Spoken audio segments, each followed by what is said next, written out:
বিরক্ত করা যাবে না। সবাই কোনা আমিন, জোরে বলেন, আরো জোরে। এখন আমরা ভাটপাড়া আজকের মাহফিলে যে মাগরিবের পরে মাশাআল্লাহ এই লোকটি যদি সবজি বইতো ততটা হুনহুন লাগে মাশাআল্লাহ। এখান থেকে শুরু হয়েছে এমনি ঘুরান দিয়া, এই যে অনেক লোক আপনারা আইসা পড়ছেন। জায়গাটা সুন্দরভাবে হয় নাই, আমি আমারও পরামর্শ করে নাই। প্যান্ডেলটা করার দরকার ছিল আইনের মাথা, আর এমনি লম্বা মসজিদ দাঁড়াইয়া বইলে ধনুষের আমরা অনেক লোক বইতে পারলো, জায়গা ছিল আমরা জায়গাটা সামনের দিকে আমরা খেয়াল করবো ইনশাআল্লাহ। এই যে কথা বলতে সবাই কোনা আমি, তাইলে আমরা কি সিদ্ধান্ত হলো? জান্নাতে যাইতেন চান? তাইলে সহজে আমি একটা রাস্তা দেখাই দিতেছি, আপনি শুধু এটা মানবেন। আপনি দেখবেন যে মৃত্যুর পরে সবাই মিলে যখন আপনার কবরে শোয়াই দেবে, সবাই দেখবে মাটির কবর। আপনি কবরে গিয়া দেখবেন মাটির কবর মাটি নাই, মাটির কবর জান্নাতের টুকরা হয়ে গেছে। বলেন সুবহানাল্লাহ। জান্নাতে যাইতে হলে 4টা কাজ করুন না। কয়টা? সবাই কথা কয়েন জোরে। কয়টা? জোরে করারও কয়টা? 4টা কাজ করা লাগবে জান্নাতে। আপনি যদি যাইতে চান, আর আপনি যদি কোন হুজুর আমি যাইতাম না, তাহলে একটাও করুন লাগবে না। যা মনটায় ধরে তা করবে, মনটায় যা ধরে।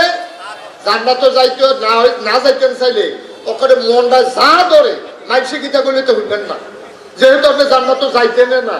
কি এর ফেহেফানি, কি এর বালা খারাপ, আপনি যা মনটায় ধরে তা করবেন। আর জান্নাতে যাইতে হইলে 4টা দায়িত্ব পালন করা লাগবে। কয়টা? সবাই কয় না করে বুঝতাম না কিছু। কয়টা? 4টা। 1 নম্বরে হইল আল্লাহর প্রতি দায়িত্ব। আল্লাহর প্রতি আমরা কিছু দায়িত্ব আছে, তা আল্লাহ কি আমরা দায়িত্ব লেগে আটকাই দিছে? তাই না, কিন্তু আমার স্বার্থে আমি আল্লাহর জন্য কিছু দায়িত্ব পালন করার লাগবে। কি দায়িত্ব পালন করবেন? যেমন 1 নম্বরে নামাজ, এটা ফরজ করছে কারা? কথা বলা কারা? হজ, এটা ফরজ করছে কে? যাকাত, এটারে ফরজ করছে কে? রোজা, এটারে ফরজ করছে কে? তাহলে আল্লাহ কইছে আকিমুস সালাহ, তোমরা নামাজ কায়েম করো। ইন্নাস সালাতা তানহা আনিল ফাহশাই ওয়াল মুনকার। যদি তোমরা নামাজ পড়তে পারো, এই নামাজে তোমরা খারাপ কাজ, মন্দ কাজ, অশ্লীল কাজ এই দিক থেকে আল্লাহ ফিরাই রাখবো। সুবহানাল্লাহ বলেন না? 1 নম্বরে আল্লাহর হক, অর্থাৎ আল্লাহ তোমার উপরে যা ফরজ করে দিয়েছেন তুমি ফরজটা ফরজের মতো আদায় করবা, ওয়াজিবটা ওয়াজিবের মতো আদায় করবা, সুন্নত সুন্নতের জায়গায় রাখবা, নফল নফলের জায়গায় রাখবা।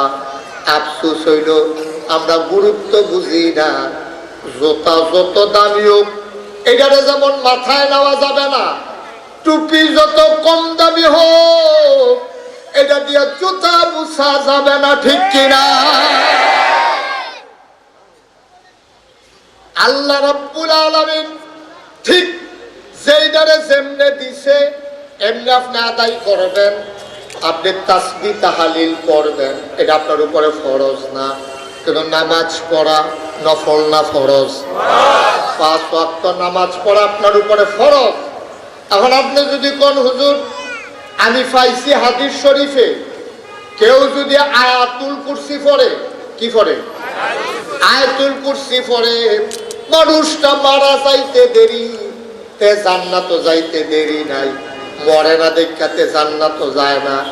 এখন আপনি মনে করছেন নামাজের ব্যাপারে যত শক্ত কথা পাইছি না, আয়াতুল কুরসির ব্যাপারে যেটা পাইছি, তাহলে আমি 5 ওয়াক্ত নামাজ ছাইড়া দিয়া খালি আয়াতুল কুরসি পড়াম, তাহলে তো আমি জান্নাতে চলে যাব না। আব্বা, আপনি আগের অংশটা পড়ছেন না। ফরজ নামাজ পড়া কেউ যদি আয়াতুল কুরসি পড়ে মানুষটা মারা যাইতে দেরি, তার কবর জান্নাত হইতে দেরি হবে না। আপনি আগেরটা পড়ছেন না, লাস্টে দিয়া পড়ছেন আয়াতুল কুরসি পড়লে কবর লগে লগে জান্নাত হয়ে যাবো গা। নামাজ পড়লে না আয়াতুল কুরসি, তাহলে হুদুদি বইয়ে বইয়ে আয়াতুল কুরসি পড়তেছে, জিকির করলে সওয়াব বেশি। এটা কি নামাজ পড়া না ছাইরা? নামাজ পড়া। নামাজ রে পড়া না আপনি জিকির করবেন, নামাজ পড়ে ওজিফা আদায় করবেন, নামাজ পড়ে আপনি নফল নামাজ পড়বেন, নামাজ পড়ে নফল রোজা রাখবেন। ঈমান আনার পরে 1 নাম্বার কাজ হলো আপনার নামাজ আদায় করা, 5 ওয়াক্ত ফরজ। এটা ফরজ করছে আল্লাহ। কি আল্লাহ কে ফরজ করছে? এটা আল্লাহর হক। আপনি নামাজ না পড়লে আমি আপনাকে আসামি বানাইতে পারতাম না। কেউ নামাজ যে পড়লেন না 50 টাকা দেন, এই কথা আমি কইতাম পারতাম না। এটা নামাজ হইলো আল্লাহর হক। সুবহানাল্লাহ বলেন না? এইটা আপনি আদায় করতে হইবে। এখন এই হকের ভিতরে আবার কি আছে?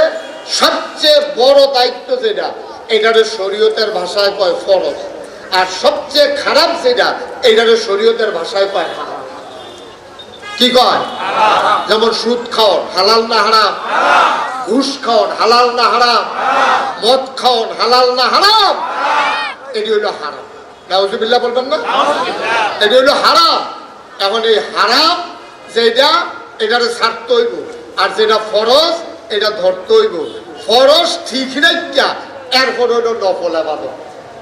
তসবিহ করো, জিকির আজকার করো, তারপরে নানান কাজ করো, সামাজিক কাজ করো, উন্নয়নমূলক কাজ করো, এটি হইল নফল। আর মূল কাজ আপনার হলো নামাজ, হইল আপনার উপরে ফরজ। এখন আপনি যদি কোন যে হুজুর তৈলে যে এত নামাজ পড়লাম, এই নফল নামাজ, এদিকে আমার সবজি বাদ গেল নাকি? না, সবজি আছে, কিন্তু ফরজ নামাজ যদি না থাকে তাহলে নফল নামাজের কোনো দাম নাই। আমি মনে করেন কইলাম ভাই ফাগড়ি বান্ধন সুন্নত, কি কইছি? কথা কয় না, ফাগড়ি বান্ধা কি? তখন আপনি চিন্তা করলেন, আরে জীবনে তার ফাগড়ি বাঁধলাম না। হুজুরে যার যা মাহফিল বাটফাড়া কইলো ফাগড়ি বাঁধা সুন্নত, তো একটা কাম করি। আচ্ছা, যেহেতু আন্দাজ আছে আড়াইলের ভিতরে মাহফিল, বাইক যাওয়ানে রাখি দিয়া আপনি যদি লুঙ্গিটা টান দিয়া সিরা মাথার ফাঁকি বেঁধে হাঁটেন, কি কিরকম বলবো? তোমার কথা হইব? এটা ফরজ ঠিক রেখা ফাঁকড়ি বান্ধন শুনবে। আপনি সুন্দর লুঙ্গি নাই, ফাঁকড়ি বেঁধে হাঁটতে আছে, তো তারা কি বানা করবো না পাগল করবো? পাগল। আপনারা দাওয়াত দিয়া খাওয়াইতো নিয়া গরুর গোস্ত, মুরগার মাংস, তারপরে মাছ, এরপরে লগে লেবুটা সালাদটা দিলে এটা সুন্দর হয়। তখন ভাতও দিল না, মনে করেন মাছও দিল না, গুস্তও দিল না, দিছে আপনার সালাদ, কাঁচামরিচ, পেঁয়াজ। তো কি খান্না গেলে তুমি ভাত না দিয়ে খাই কেন? মজা ধরি। ভাতের সাথে সালাদের দাম আছে, ফরজের সাথে নফলের দাম আছে। ফরজ যদি না থাকে নফলের কোনো দাম নাই। তাইলে 1 নাম্বার সবচেয়ে বড় ফরজ হইল 5 ওয়াক্ত নামাজ, ঠিক কিনা? এটা যেন না ছুটে, এটা অন্তত খেয়াল রাখবেন। নফল নামাজ ছুটলে আল্লাহর কাছে মাপ পাইবেন, কিন্তু ফরজ নামাজ ছুটলে কিয়ামতের মধ্যে মুখ দেখাইতে পারবেন, ঠিক কিনা? কর তো হুজুরে যে এই ওয়াজ করছে, তখন মাহফিলের ভিতরে তো অনেক লোক আছে, তা সকলে মিলা কইতাছে, হুজুর আপনি যে কইলেন এই ফরজের সারা জীবনের, এই কথাটা হইছে সারাটা জীবন আপনি যদি নফল নামাজ পড়েন, ফজরের ফরজের একটা সেজদার সমান সারাটা জীবনের নফল দিয়েও আপনি এক সমান করতেন পারতেন না। সুবহানাল্লাহ। হুজুরে যখন এই ওয়াজ করছে, এখন মাহফিল একবার খেলিয়া কয়, হুজুর তৈলে আমি যে এত নফল নামাজ পড়লাম, এদিকে ফাও গেল কেন? কি ফাও গেল? তো তৈল কর, আপনি যে কইলেন সারা জীবনে নফল বেড়াইয়া মিলাইয়া ফজরের একটা সেজদার সমান হইতো না ফরজের, তৈলে কি আমার নামাজ দি বাদ? আমার কি শূন্য নফলের কোনো দাম নাই? এবার আপনি কইবেন তৈলে কত্রি নফল হইলে একটা ফরজ বানান যাইব, এটা আপনি বুঝাই আপনাকে কইয়া যাবেন। হুজুরে কই জীবনে তো এই কথা কেউ কইছে না। এই প্রশ্ন তো 40-47 বছর ধরে মাহফিল করি, এই জিজ্ঞান তো আর কেউ জিজ্ঞেস, এটা কি তারে জিজ্ঞাইলো যে কয়টা নফল মিলাইলে একটা ফরজ হয়? হুজুরে কত ধূম ধরে কইয়া গেছি যে কেমনে বুঝাইতাম তারে নফল মিলাইলে যে ফরজ হয় না। হুজুরে তো তাই যেমনি জিজ্ঞাসা কইছে, হুজুরে তো তার জবাব দেওয়ার লাগবো। তো হুজুরে কত ধুম ধরে থেকে, হুজুর আছে খুব বুদ্ধিমান। হুজুরে মুসকি হাসি দিয়া কয়, কি তারা জিজ্ঞাসলাম? কয় হুজুর জিজ্ঞাসলাম কয়টা নফল মিলাইলে একটা ফরজ হয়? হুজুরে মুসকি হাসি দিয়া কয়, যতটা সুপারি গাছ মিলাইলে একটা নারকেল গাছ হয়। আচ্ছা, 1 কোটি সুপারি গাছ মিলাই একটা নারকেল গাছ বানান যাইব নি? কথা